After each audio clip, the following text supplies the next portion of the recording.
Okay, so last time we introduced the problem of matrix multiplication, and in fact we also gave these 7 products of Strassen.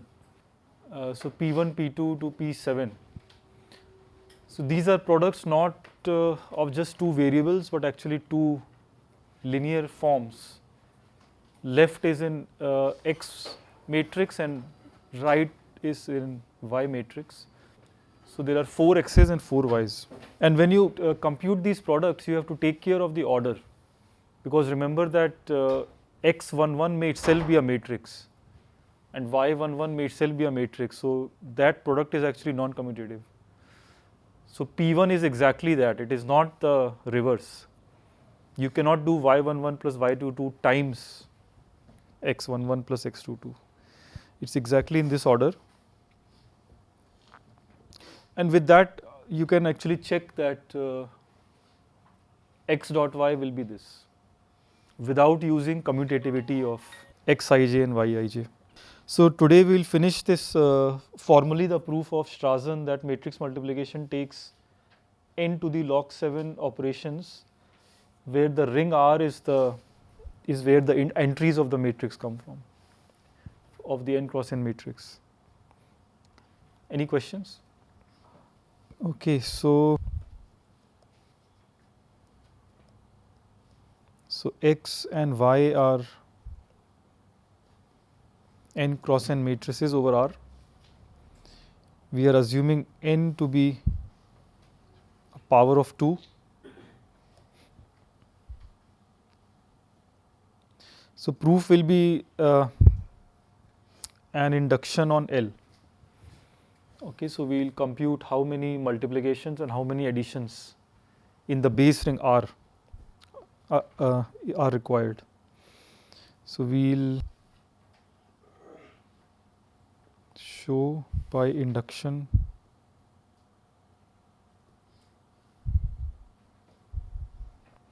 on L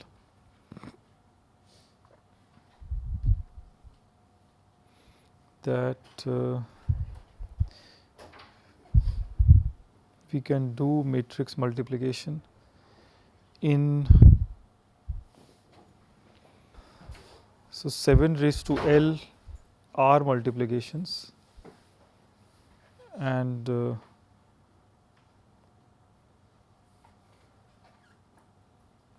that many R additions. So actually both multiplications and additions are not too many. This is n to the log 7. That's the order. So base case is L equal to 1.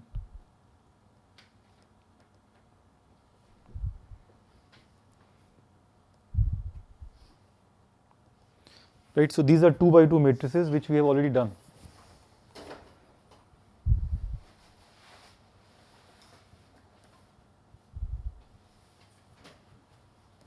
So for L equal to 1 you got 7 multiplications and 18 additions, right? That you have, that is the base case already.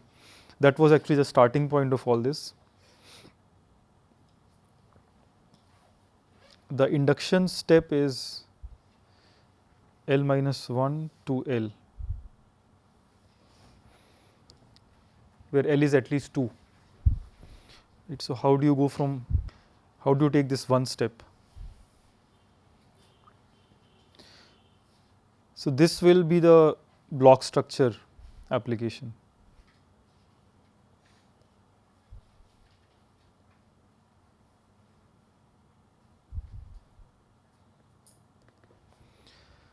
So you look at X11, X12,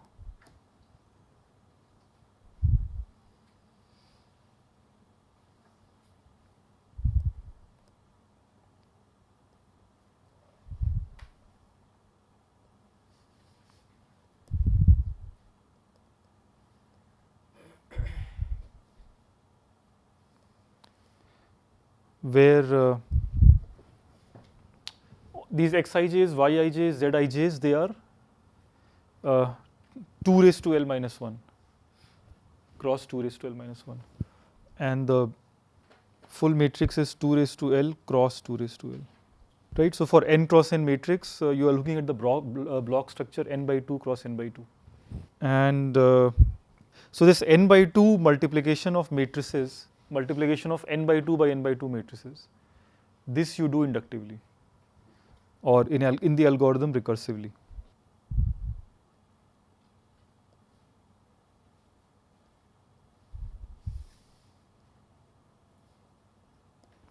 So these are 2 raised to L minus 1 cross 2 raised to L minus 1 matrices.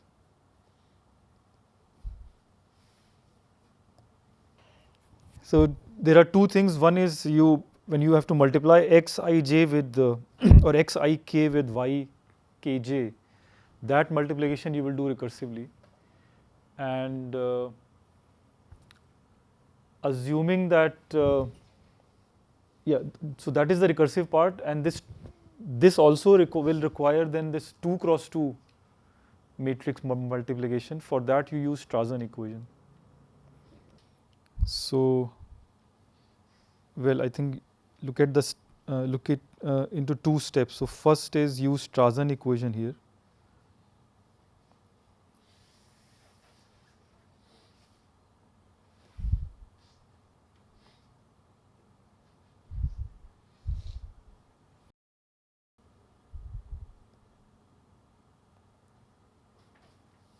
And the entries of these matrices are in which ring?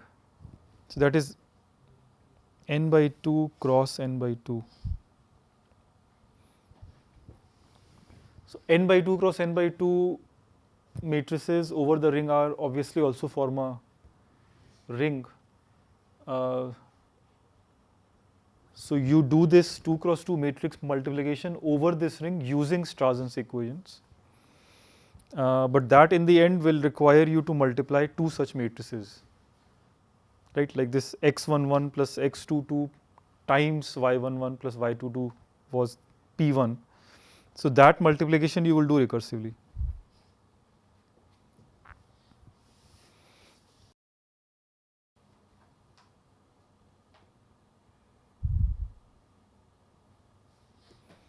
So do that in those two steps. And now, so the algorithm, is it clear? Right, so it's a recursive algorithm using Strassen's equation. So now you solve, you analyze the time complexity.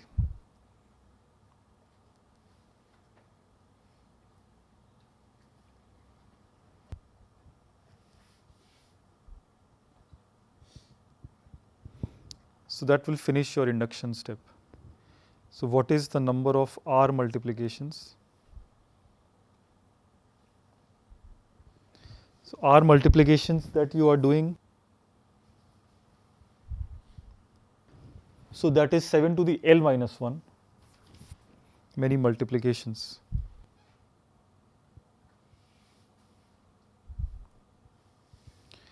Right, that is for n by 2 times n by 2 matrices. And how many such multiplications you are doing in the induction step?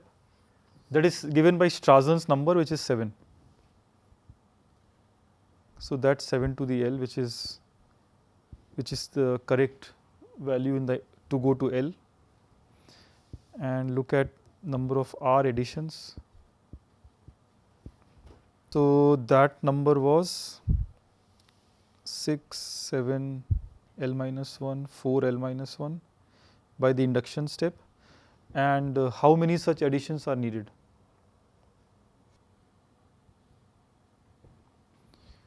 So let me write the expression first.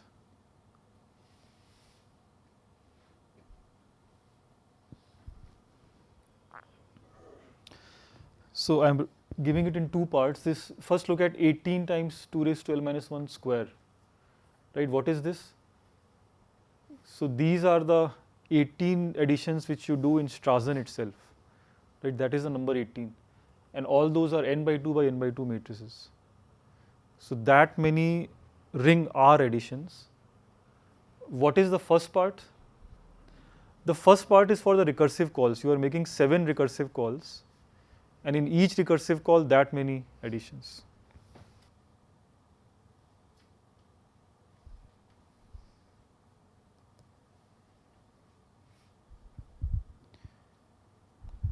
and this is in Strassen's equation.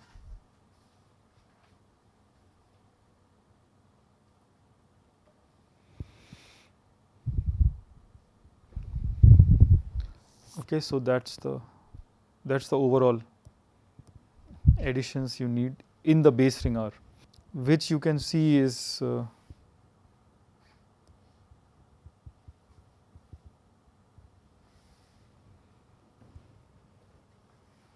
as required in the induction step. Okay, so the second part is 4 to the L minus 1 times 18. So that you will subtract 21 from 42 from that. The first term is, main term is 6 times 7 to the L. Is that clear? So overall we have shown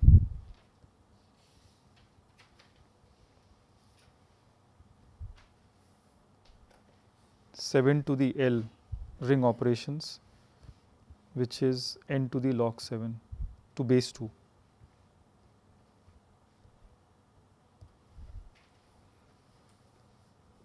Okay, that is Strassen's matrix multiplication theorem.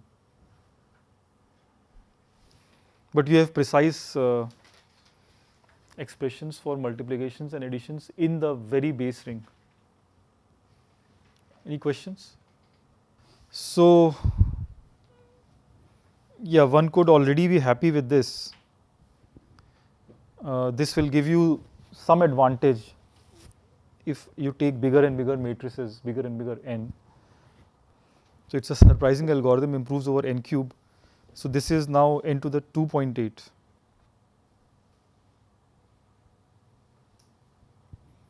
Right, but the question is, why did this algorithm exist? Right, so by definition it should have been n cube. Why did it reduce to n to the 2.8? So that study is still ongoing. So after decades of work,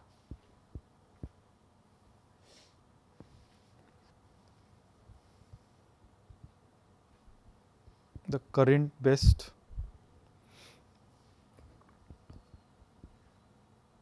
for matrix multiplication is n to the 2.37 28639. Okay, I give you 7 digits because each of these digits people have worked very hard to improve. So there are at least 7 papers, and there are at most 50 papers on matrix multiplication. They all trying to improve each and every digit here. Okay, so slowly 3 has been reduced to something like 2.37. So this is from 2014 from Lagol. So that survey paper, if you want, you can read. And currently there are no good techniques to improve this. Whatever techniques have brought it down to this are more or less stuck. Nevertheless, the conjecture is that, sorry? Exactly. So the conjecture since the time of Strassen has been that matrix multiplication has complexity.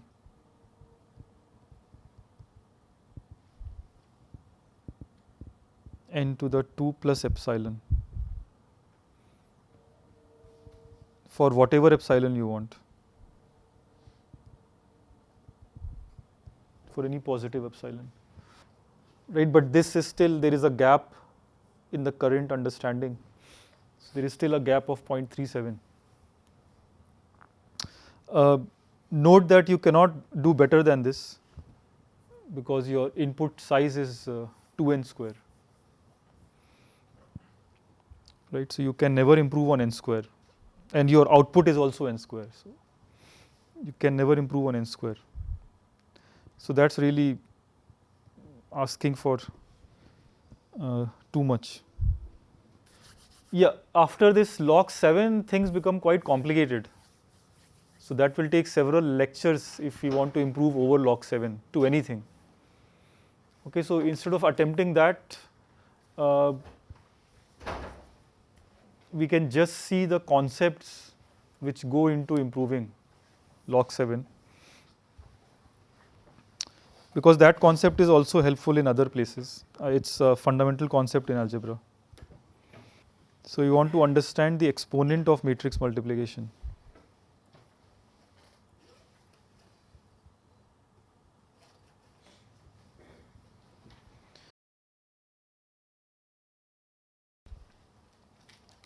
So let's denote the exponent by omega, not to be confused with omega we were using before, the root of unity. So this omega is just a number expected to be something somewhere between 0 and 2.37 to 2.37. So it is known that omega is between 2 and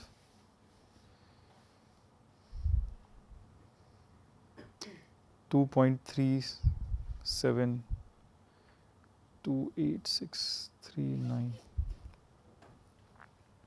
Actually, we are talking about the limit, so we can also call it 2.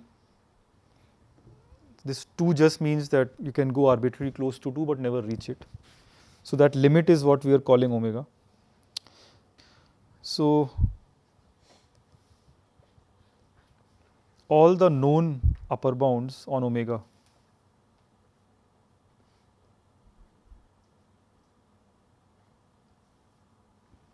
use something called tensor rank.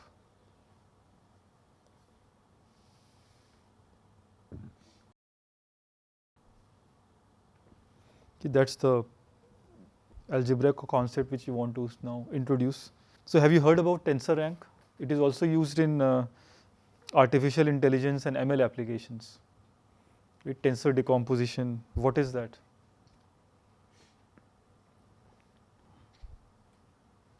What is the simplest example of tensor rank? Matrices. Yeah, matrix rank is the simplest example of tensor rank. Matrix rank is just order 2 tensor rank. So matrix is actually an order 2 tensor. And then you can keep on growing the order. So when you go to order 3 tensor, it's a matrix in 3D. Very explicitly. That explicit representation actually has no use, but if you want to just look at the extension of a 2-dimensional matrix, then it's a 3-dimensional matrix. So our notion of rank for that is complicated. So for matrix, rank is kind of a unique definition which is very useful everywhere, but for order 3 tensors that is not true.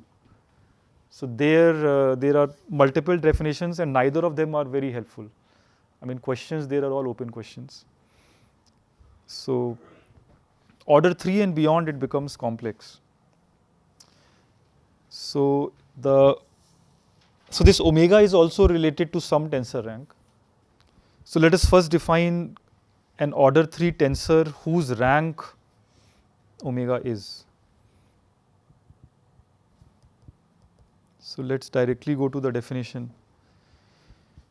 So let us define a tensor, or in fact tensor motivated by matrix multiplication. So that is called the matrix multiplication tensor.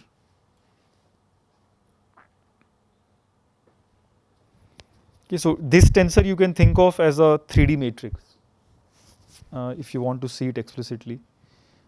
So, but I want to see it as a polynomial. So tensor is a polynomial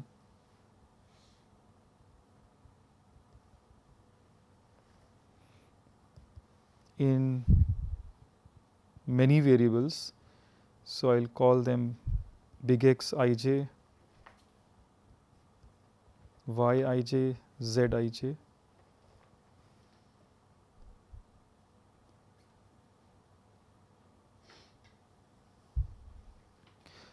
Ij 1 to n. So the polynomial itself looks like this. So we'll call it T and R. So if you have seen the definition of this, what is that? The tensor polynomial for matrix multiplication is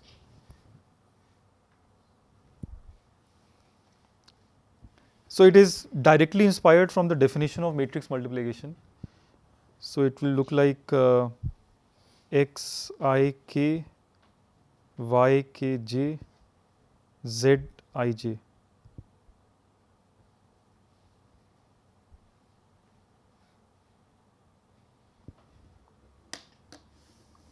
Okay, so definition of the tensor lives in a completely different place from matrices.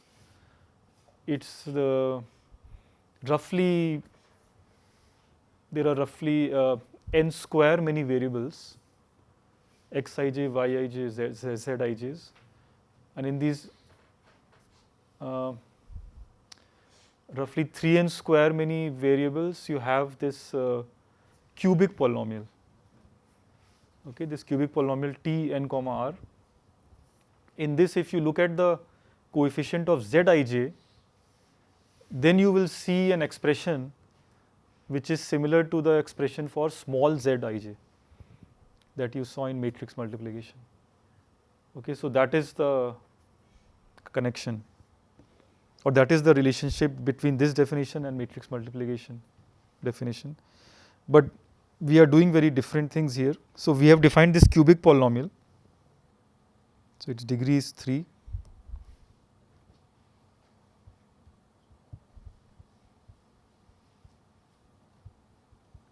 And it has many variables.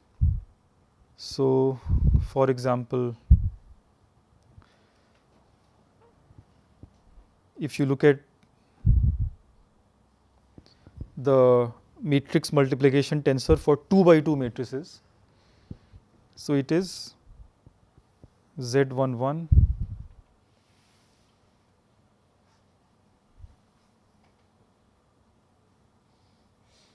plus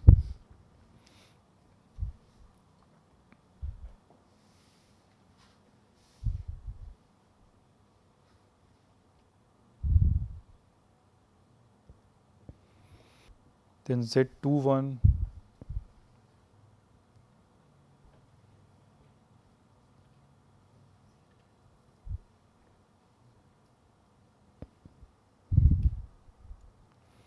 plus the last is Z22.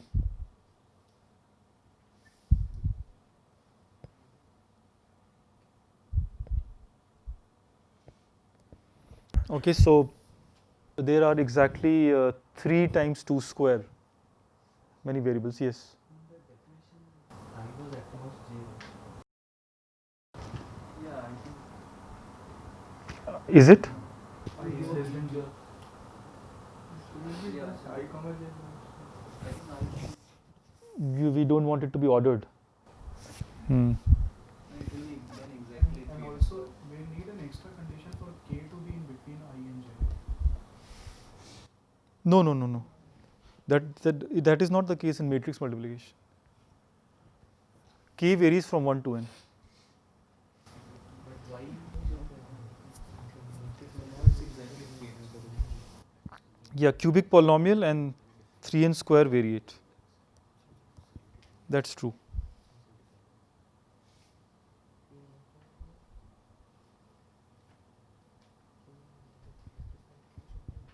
Any questions? And so then for 2 by 2 matrices, you can see that there are 12 variables, 3 times 2 square, and you have these cubic monomials in x, y, z, and you have 8 of these monomials. So what is the connection of these two matrix multiplication? Yeah, I know you want to hurry. We are going there.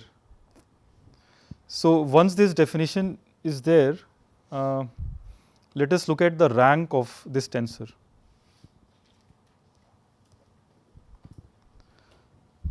So rank of a tensor in general And this tensor in particular,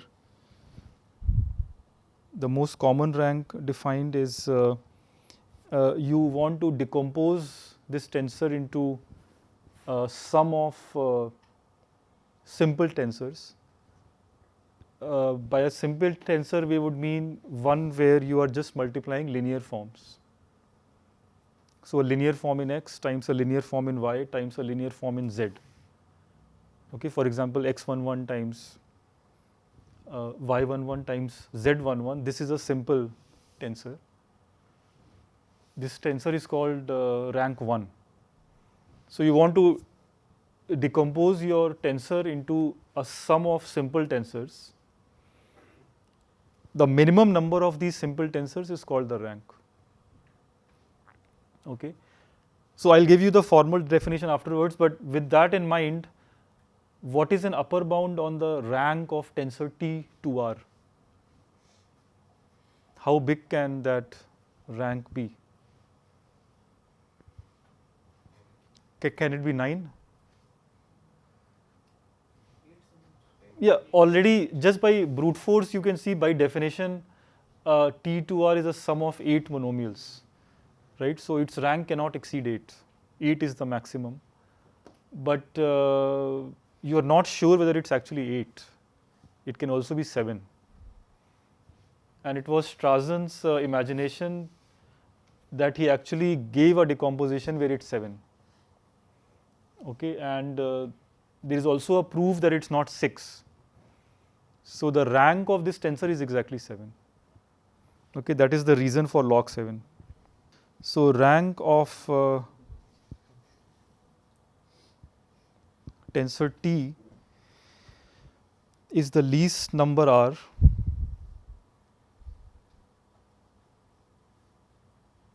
such that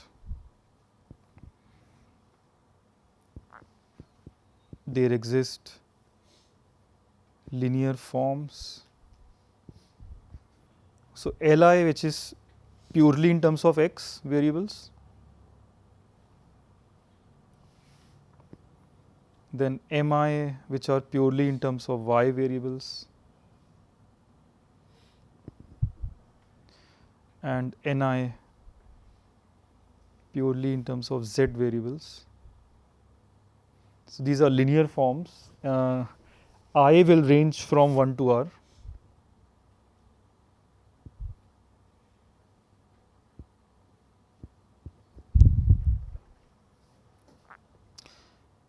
And all this data has to satisfy the following equation. The tensor decomposes as Li times Mi times Ni.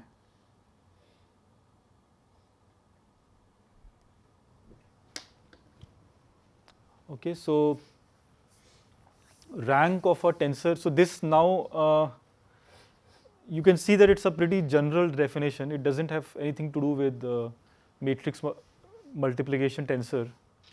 There is no need to restrict to matrix multiplication tensor. You can look at any polynomial in clearly demarcated variables.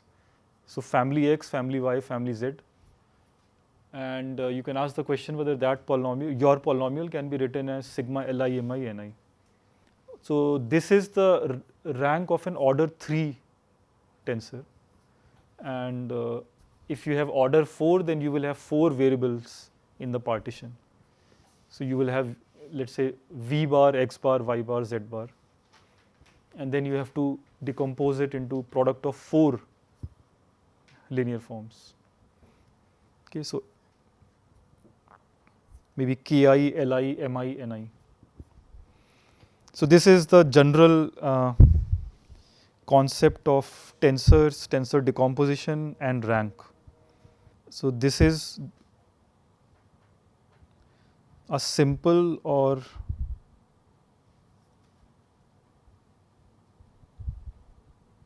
rank 1 tensor.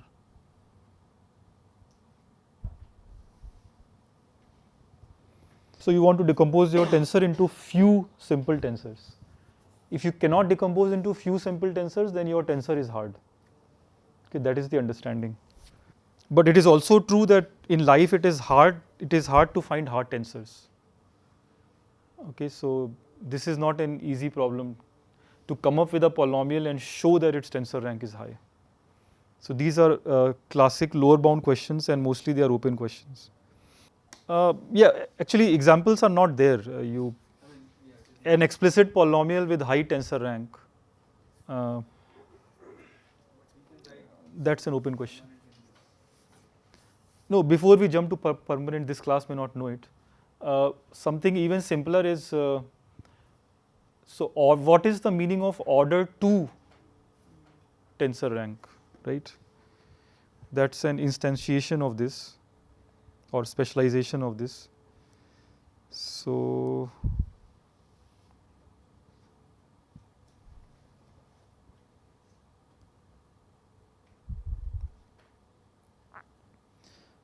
order 2 tensor, let's say you have some tensor T in 2 families of variables x bar, y bar, and you want to write it as sigma Li times Mi.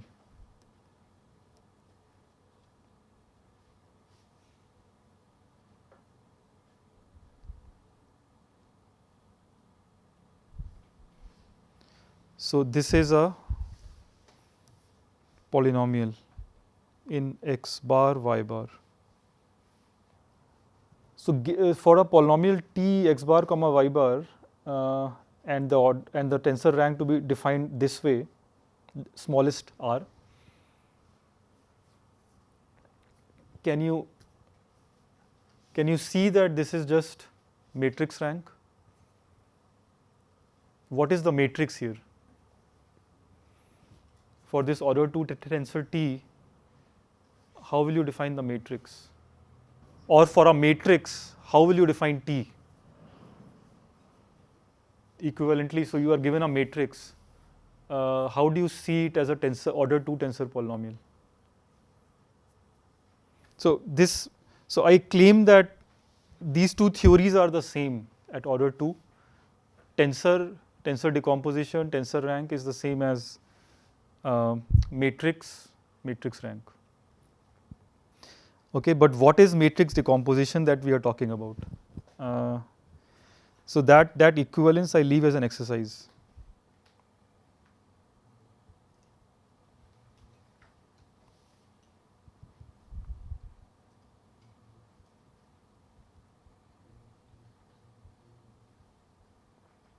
So what is the relationship with matrix rank? So it would be a specialization of this much more general theory, but we are not there. So we are actually now at order 3 tensors, and we are looking exactly at matrix multiplication tensor. So let's move forward with that. So the rank of matrix multiplication tensor for n cross n matrices over R ring R, this is at most how much? N cube, right? That's by definition. And it is at least how much? Yeah, the at least part we have not given a proof yet, but you can show that it's n square. So how will you show that?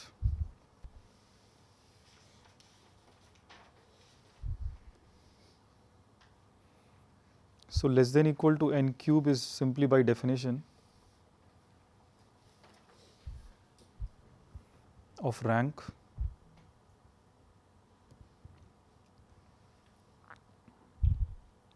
Greater than equal to n square you can show by, so you can express, if you can express T as a sum of only n square many, or let's say n square minus 1 many, Li, Mi, Ni, then show that you can essentially make all these products 0 by fixing the variables, while the tensor will not be 0. The reason for that is that in your the variables, each of the variables x, y, z family has n square many variables. So intuitively, if you set n square minus 1 variables to 0, still something remains. Okay, not the whole tensor vanishes. So it's by fixing variables.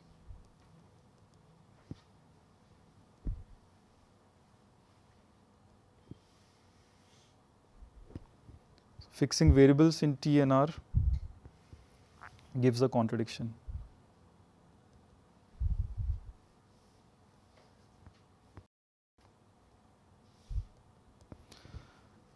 Yeah, I won't go into the detail of this. You can do it as an exercise. It's not very important. More important is the connection between rank and matrix multiplication. Let me make the following claim that matrix multiplication for n by n matrices can be done in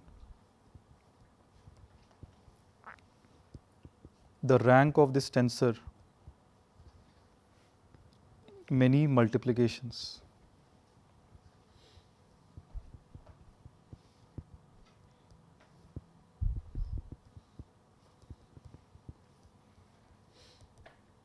And that is a very useful thing to know, because if you decompose your tensor into few products, simple tensors, then you also get an algorithm for matrix multiplication.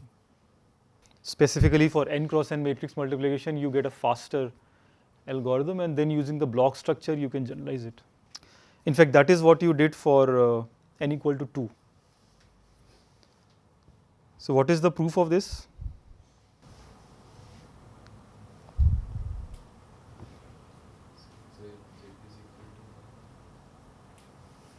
Z equal to 1. All the zi's, zij's. Yes, so you look at the definition of the tensor and these Li, Mi, Ni. So say you have a representation of T into few products.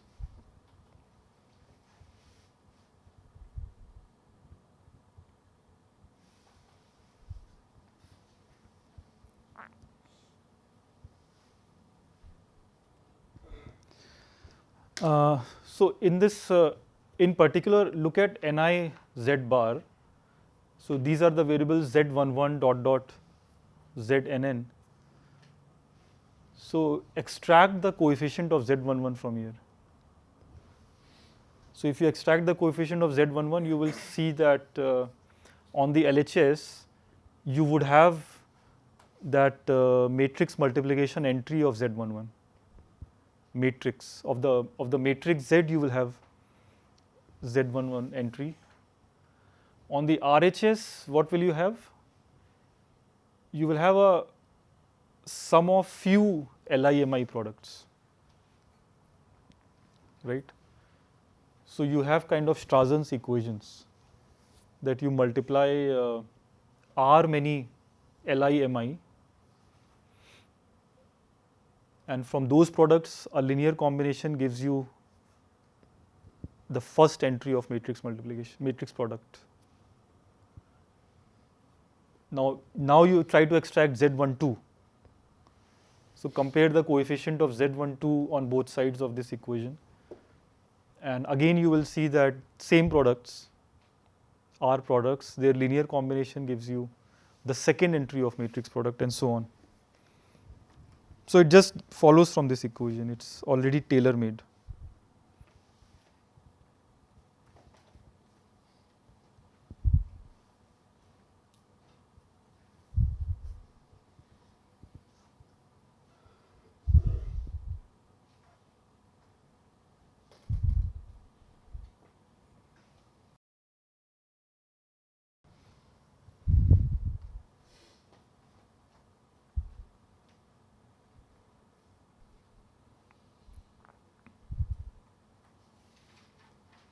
The products Li times Mi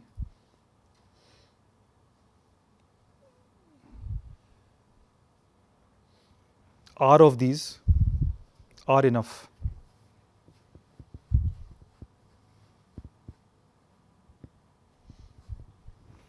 Okay, so for 2 cross 2 matrix, this is what Strassen did essentially.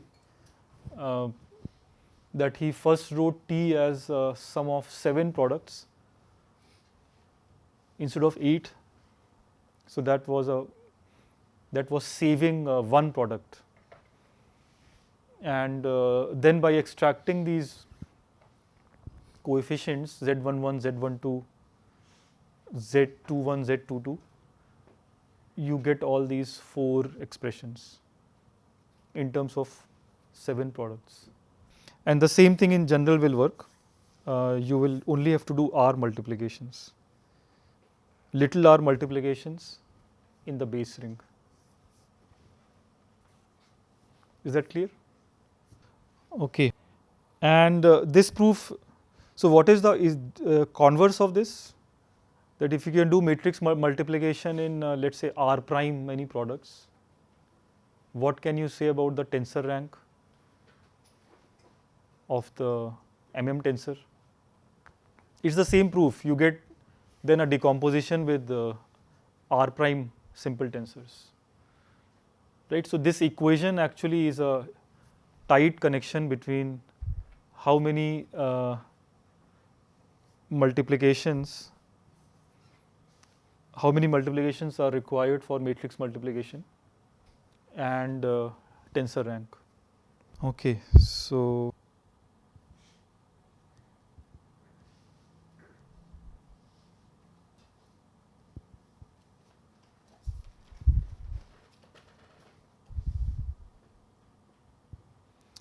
the tensor rank of T2 is 7.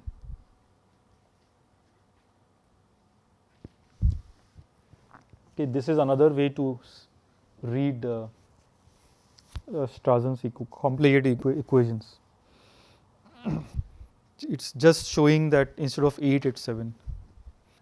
So, I mean, it is conceivable that you compute tensor rank of now T3 comma R and then T4 and T5 and so on, and at some point you get something better than log 7, right? So that would be a simple-minded way to improve matrix multiplication. Strassen equation only shows it is less than equal to 7. Yeah, but you can show that it's greater than 6. That's a separate proof.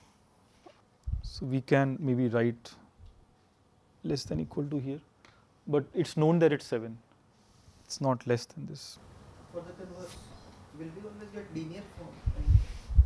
Yeah, so when we say multiplications, yeah, so technical term for that is we want to count the bilinear complexity. So bilinear complexity means that given this matrix X and matrix Y, we are only allowed to multiply linear forms. So nothing fancier than that is you are allowed to do. That is actually a reasonable assumption because ultimately you have to compute Z matrix whose expressions are only bilinear expressions in X and Y. So maybe you are confusing or you are thinking about circuit complexity. But this is not that advanced. This is only looking at products which are quadratic in X and Y. Yeah, so you can try to do that, but believe it or not, this becomes very hard even for T3. So to compute tensor rank of T3, the problem is that you have this tensor polynomial has how many variables? 27, right? So it is 27 variate cubic polynomial, and so when you will try to discover Li, Mi, Ni, these are all linear functions in 27 variables.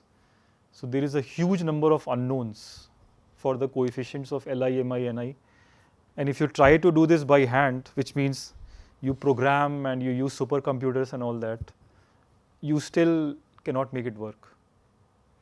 Even with the current computation, it's a very hard problem to actually find Li, Mi, Ni, and hence R.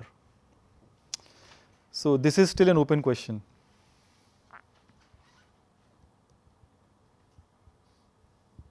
Even for T3, this is unknown.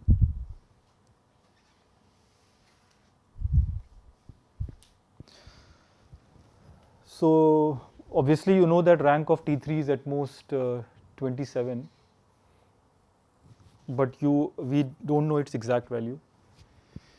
After a lot of work, what is known is that this is between 19 and 23.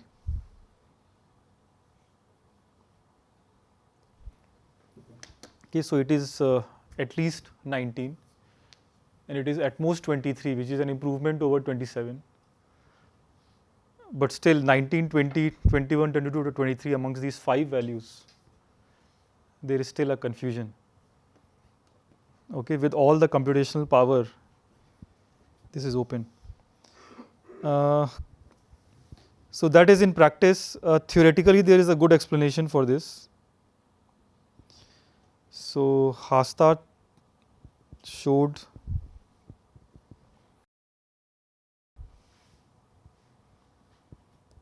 that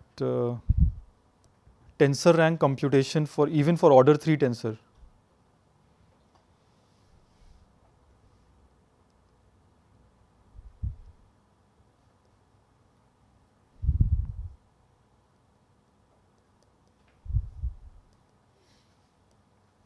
so tensor rank decomposition, or actually I should say computation,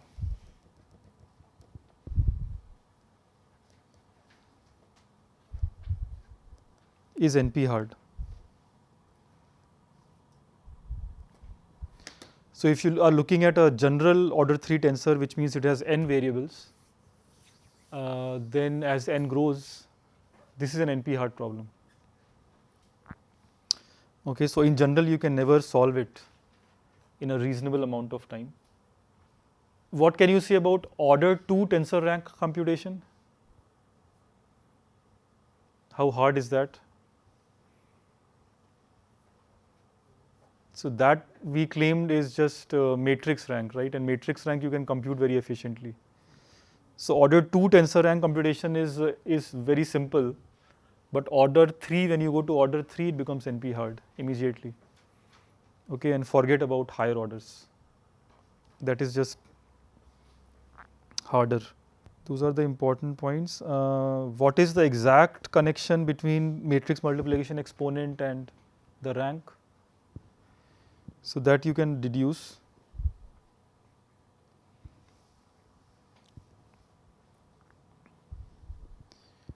So if the tensor rank for n0 is R0, then what can you say about omega? The matrix multiplication exponent, right? So that will be log of R0 base n0. That's the exact relationship. So for T2 you have shown 7, so it gave you log 7 to base 2. If for some bigger n0,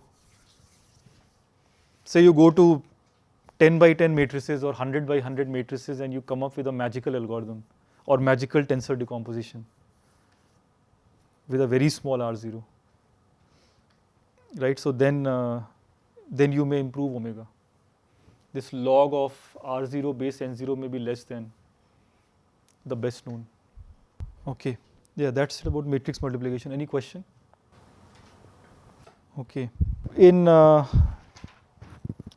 than Strassen's algorithm, or the improvements on Strassen's algorithm have come not by directly working with this T and R, but tensors related to this. Okay, so T and R is still not understood, but there are some other tensors which are related to T and R, and the tensor rank for those are bounded, and those bounds improve omega. Okay, so there is a whole list of such complicated tensors, but they are still there are ways to study them in contrast to T and R. So that is what these matrix multiplication papers do. Yeah, but we will not study that.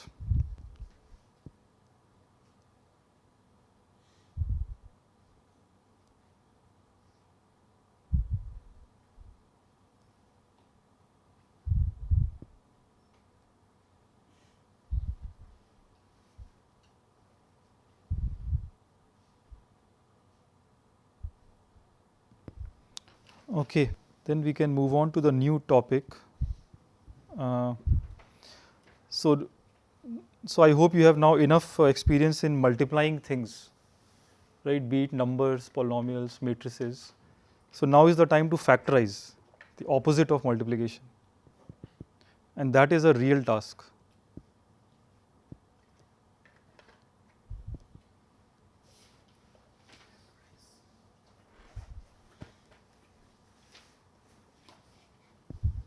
Okay, so we'll start with factorizing polynomials because this is the simplest. Integer factorization is so hard that all your security is based on that currently. So we'll start with first with polynomial factorization. So do you know any algorithms for polynomial factorization? Have you seen any ways to factorize polynomials, or which special cases finding roots? So what are the algorithms for finding roots? Yeah, so you must have seen only one algorithm, which is Newton iteration or variants of it, right? But that gives you approximate roots. So what if you want to find exact roots? So we'll actually not discuss, for now we will not discuss Newton iteration, we will discuss very different methods. Because we actually want exact roots, especially when you are over a finite field. So if you are over a finite field, then Newton iteration actually, I mean, it's a symbolic computation algorithm, so you can implement it, but it loses its geometric meaning, right? Because in a finite field, you can't really, you cannot really draw a genuine picture. It's a discrete domain, not a continuous domain. So we'll start with the finite fields. We want exact algorithms, not approximation. Yeah, it's Newton iteration. It works in many cases. I will not say it doesn't work. With moderate assumptions, it will work, but the geometric pictures will all be false. So it will be the classic case of drawing wrong pictures but getting correct algorithms. That also we will do in this course, but for now we will start with exact algorithms.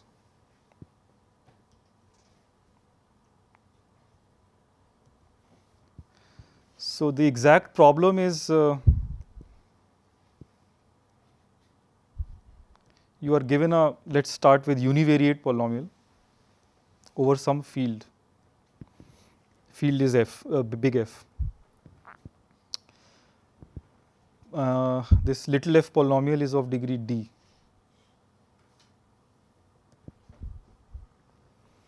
So you want to compute another polynomial gx in the same field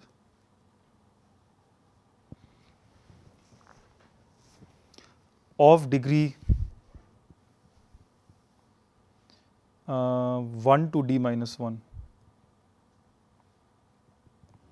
Okay, so its degree should be less than that of f, and it should at least be a linear polynomial. It should not be a constant, such that g divides f. Okay, this is the question. So in simple terms, f is given and you want to find a non-trivial factor g. And non-trivial means that it should not be a constant, it should be at least linear. So degree 1, and it should not be the full thing, so it should be degree d minus 1. And we want to do this in, we want practical algorithms for this. So which means that it should your algorithm should be in poly D many F operations.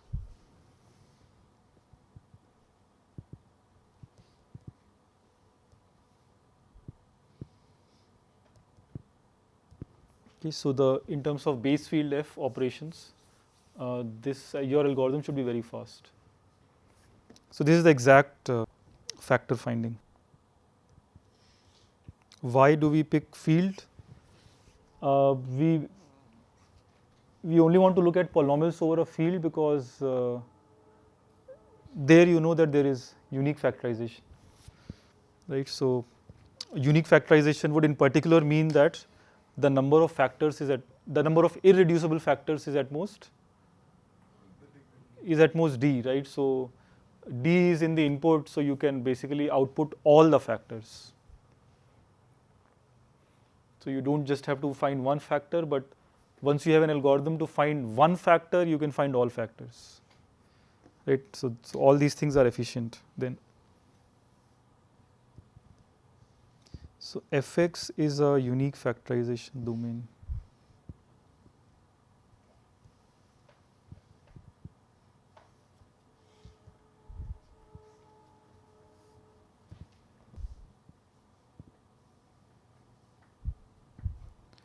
So that is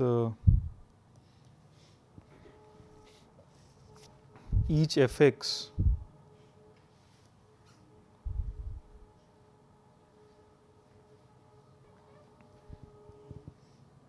product of Fi, Ei uniquely, where Fi's are irreducible.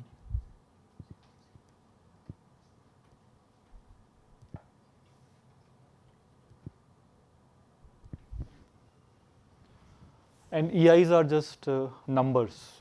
They are non-negative numbers, and FIs are irreducible polynomials. So this UFD means that F will always have this list of FIs will be unique, and the list of EIs will also be unique. And if you compare the degree both sides, then this means that FIs can at most be D many. In fact, sigma EI is at most D. So Fi, where Fi is irreducible and they are co-prime.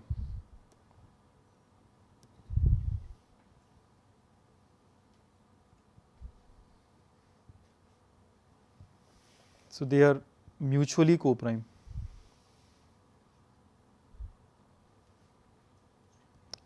That's also important.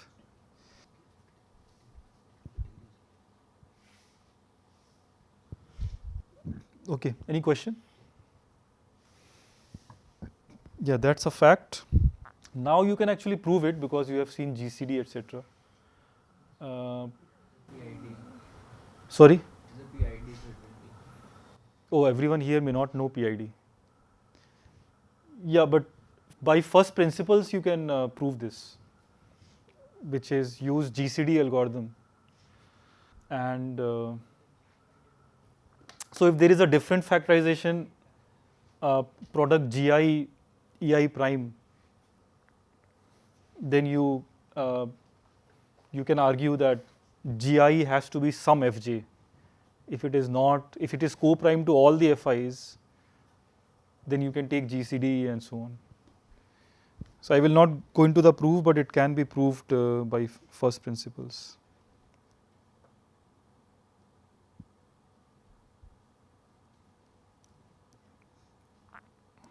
This is a pretty standard result. Division algorithm. If you It's can a ED, and ED is What's an ED? a Euclidean domain. Yeah, so it's ultimately Euclid GCD. Yes. So Euclid GCD also used only division. So all these things are related. So you can use any method, whatever is you find comfortable in. Irreducible means like co-prime. Sorry? If the factors are irreducible, Uh-huh. they will be co-prime. No, I mean they may be proportional. One may be F, the other may be 2F. some unfortunate things. So factorization pattern of course depends on the field.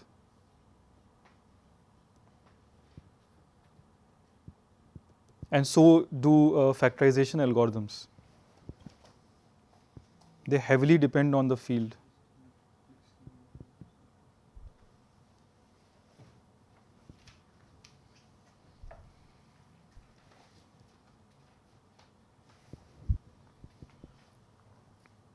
So do its algorithms.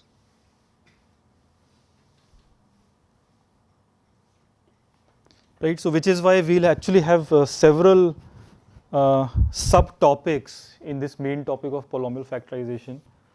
Each subtopic will look at the specifics of the field. Okay, so we'll at least have 3-4 parts of polynomial factorization. So it's a long topic in this course.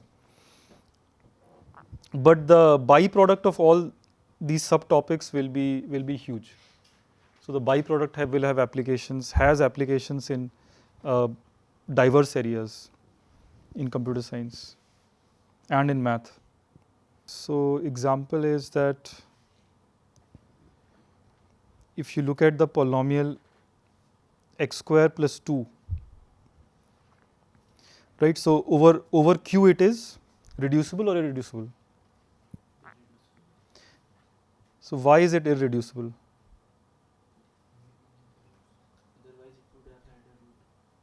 Yeah, which is square root of minus 2. So you have to show that square root of minus 2 is not in Q. Right, that's again a small proof. So do that proof. Why is square root of 2 irrational?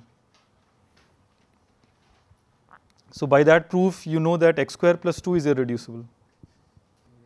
Over Q it is irreducible, but if you go to some other field, like go to a finite field, say mod 3, then it will be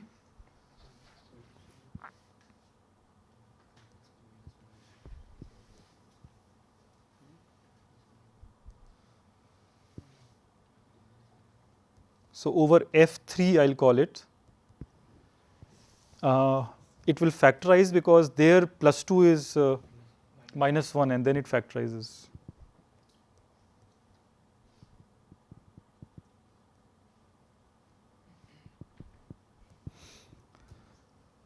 So x square plus 2 is the same as x minus 1 times x plus 1. In fact, it has two distinct roots. And mod 2 it is worse because mod 2 it is just x square. So it has a repeated root. Okay, so the multiplicity of the roots, where the roots are, how the factorization is, everything is dependent on the field. So do you know a field where every polynomial factorizes? Right. So this is another fundamental theorem in, is it in algebra or analysis? One of these two, proven by Gauss.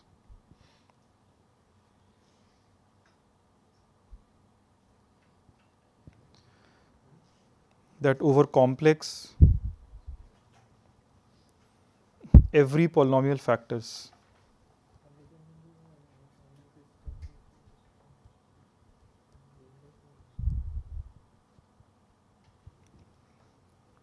Do you know the proof of this? When I say polynomial, I mean univariate polynomial, right? We are only looking at univariate. So every polynomial factors, which means to what extent it will factor all the way to degree 1, right? So in other words, every polynomial has a root and completely splits. That is called complete splitting.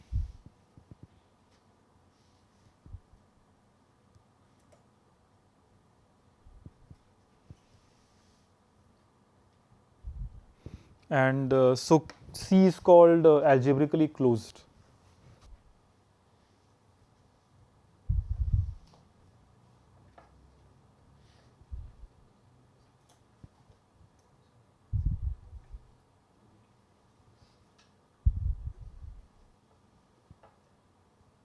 Okay, so this is the definition of algebraically closed field.